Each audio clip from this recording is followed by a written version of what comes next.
Okay, let me start with this. If you heard about Donald Trump's Patriot Games and immediately thought of the Hunger Games, you're not alone. But before we jump into the conspiracy theories, let's unpack what's actually happening here. Personally, I think this event is a wild blend of genuine patriotism, political theater, and some seriously questionable branding. Here's why this isn't just another youth sports event, it's a cultural Rorschach test. Let's break down the basics. Trump announced a 4-day military-style competition for teens aged 14 to 17, part of America's 250th birthday bash. Each state sends 2 high school athletes to tackle boot camp circuits, agility tests, and teamwork challenges. The winners get a share of $250,000 for education. On paper, it sounds like a wholesome way to celebrate resilience and physical fitness. But here's the thing that bugs me: why frame it as a patriot game?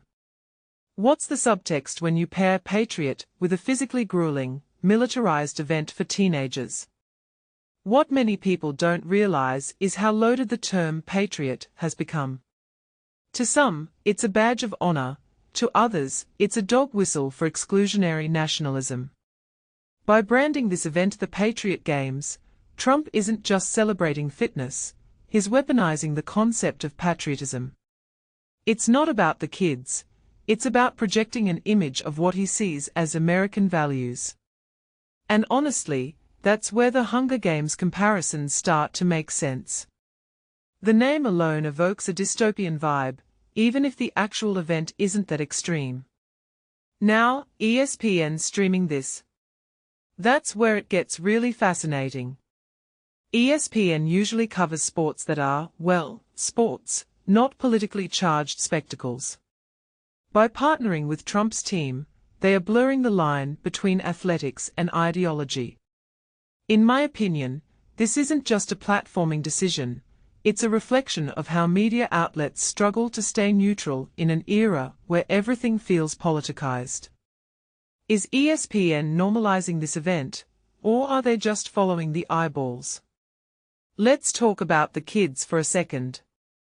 Competing in military-style challenges might sound thrilling to some teens, but what's the hidden message here?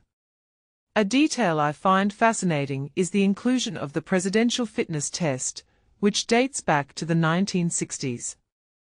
Why resurrect that? It feels nostalgic, sure, but also oddly prescriptive. Are we telling young people that being a patriot means meeting specific physical standards? What happens to the kids who don't fit that mold? This raises a deeper question: when did patriotism become synonymous with physical prowess? The 250th birthday angle is clever. It taps into collective nostalgia for America's origin story. But let's be honest, this event isn't about history. It's about shaping a narrative for the future, one where Trump's vision of patriotism is tied to discipline, competition, and tradition. And that's where the criticism misses the mark. The real issue isn't whether this is a Hunger Games clone, it's whether we are comfortable with politicians using youth culture to push ideological agendas. Here's my take: the Patriot Games aren't inherently dangerous. They are a symptom of a broader trend, politicizing every aspect of life, including teenage athletics. What's next? Campaign rallies disguised as school pep rallies. The bigger story here is how normalized it's becoming for politicians to co-opt cultural institutions to sell their brand. And if ESPN's involvement tells us anything, it's that even the most apolitical platforms are getting dragged into the fray. So, to circle back, is this inspiring or unsettling? That depends on your view of patriotism. But if you're a parent watching your kid train for an event that's equal parts sports competition and political statement, you might pause and ask, who's really winning here?